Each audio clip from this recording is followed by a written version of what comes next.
Okey, Ridwan yang dapat ketiga ini rasa boleh oleh Zaki yang dijabat datang di tempat yang ketiga. Bagaimana adakah mampu Ridwan pelumba baru yang saya kenali mampu meraih kedudukan podium pada perlombaan kali ini. Sekiranya ia mampu bermakna beliau punya skill dan juga luck yang cukup bagus. Okey, Zaki pula seperti ingin membunuh diri di sana.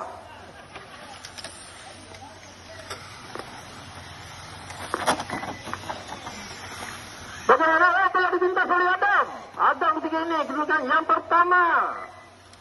Ridwan terdapat tanggal yang kedua. Pelumba berbakat adik Adam daripada Pulau Pinang mempunyai skill yang baik. Sebelum ini beliau telah memenangi kedudukan podium di Kuala Kedah.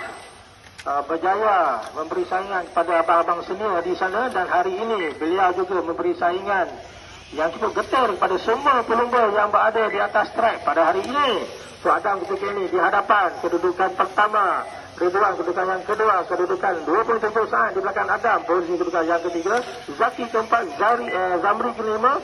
Manakala saya nampak ini cepat sebentar tadi seperti keretanya mengambil masalah. Okey.